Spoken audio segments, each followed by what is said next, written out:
Ya pemirsa, korban kekerasan seksual tersangka pelaku disabilitas IWAS alias Agus terus bertambah. Hari ini pemirsa, satu korban melapor secara resmi ke Mapolda Nusa Tenggara Barat.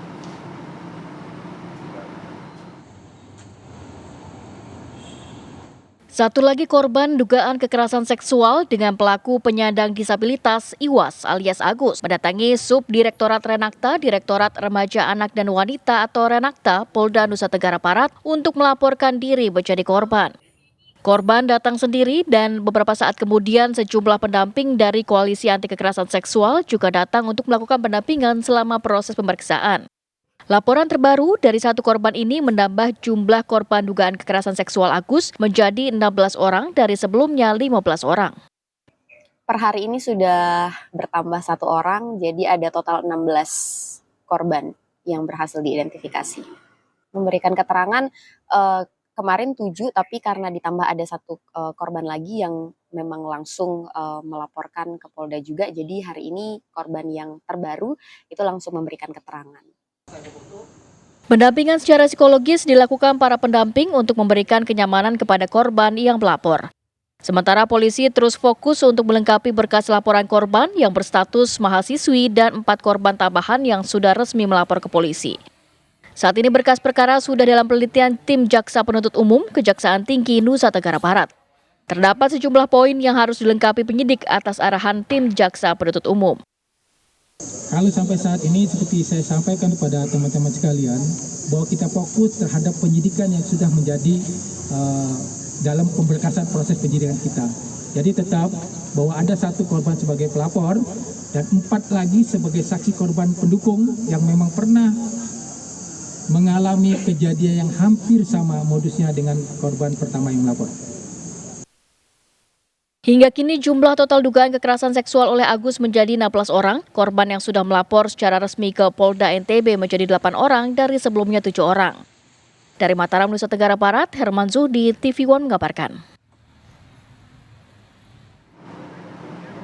Kami ajak Anda pemirsa terhubung langsung bersama dengan kuasa hukum dari korban. Kami sudah terhubung penyandang disabilitas, sudah ada Agus, pendamping dari korban, sudah bersama kami Ibu Ade Latifah, pendamping korban. Selamat siang Ibu Ade Latifah. Selamat siang. Oke, Mbak Ade, mungkin bisa diceritakan Mbak yang kemudian disampaikan oleh korban kepada Mbak Ade, kronologis kejadiannya sebetulnya seperti apa? Oke, sebenarnya untuk korban yang ke-16 kemarin itu melapor secara langsung ke Polda NTB dan langsung melakukan BAP, sehingga sebenarnya untuk kronologi secara lengkap kami dari pendamping belum mendapatkan informasi itu, tapi kami sedang berusaha untuk berkoordinasi juga kontak langsung dengan korban ke-16. Selain itu sebenarnya ada update korban lagi sebenarnya ya. Jadi setelah korban ke-16 itu ada satu tambahan korban lagi yang masuk dan hari ini juga baru dilakukan BAP. Jadi total korban sejauh ini yang berhasil kami identifikasi ada 17 orang dengan jumlah korban yang sudah memberikan keterangan sejumlah 9 orang. Begitu. Baik. Mbak Ade, ini kan ada korban ke-16, tapi keterangannya seperti apa? Apakah kemudian sesama mahasiswa atau seperti apa Mbak Ade informasinya?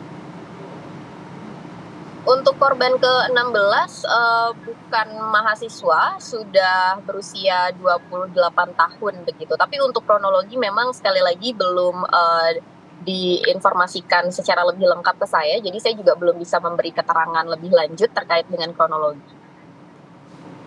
Oke, baik. Apa langkah pendampingan yang akan dilakukan ataukah ada request khusus yang disampaikan oleh korban kepada Mbak Ade begitu?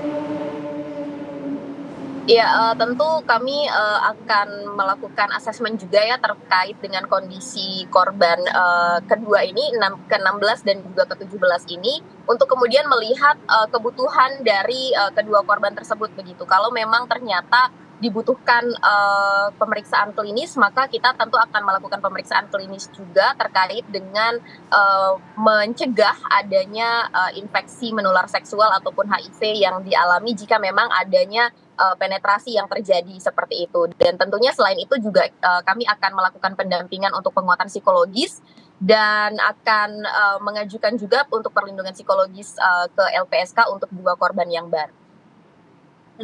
Ya. Baik, Mbak Ade, ini kalau untuk korban yang kemudian melaporkan untuk meminta perlindungan ke LPSK hingga saat ini sudah ada berapa orang Mbak totalnya? Total 5 orang korban dewasa yang sudah memberikan keterangan sebelumnya. Oke, baik. Tapi kami ingin tahu Mbak Ade, perlindungan apa yang sebetulnya diharapkan oleh para korban ini dari pihak LPSK? Untuk di LPSK sendiri sebenarnya untuk para korban yang sudah mengajukan itu selain dari perlindungan psikologis, walaupun tidak ada ancaman secara langsung ya kepada para korban, tapi memang melihat kondisi korban yang saat ini memang sangat trauma dan juga tertekan, jadi para korban juga mengajukan perlindungan psikologis dan juga untuk restitusinya seperti itu.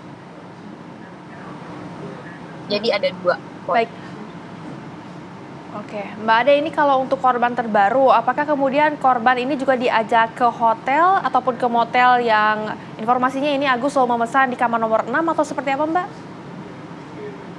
Iya, untuk yang korban ke-16 memang ada ajakan sampai ke homestay, tapi untuk kemudian apakah di sana terjadi persetubuhan atau tidak itu belum kami dapatkan informasinya juga.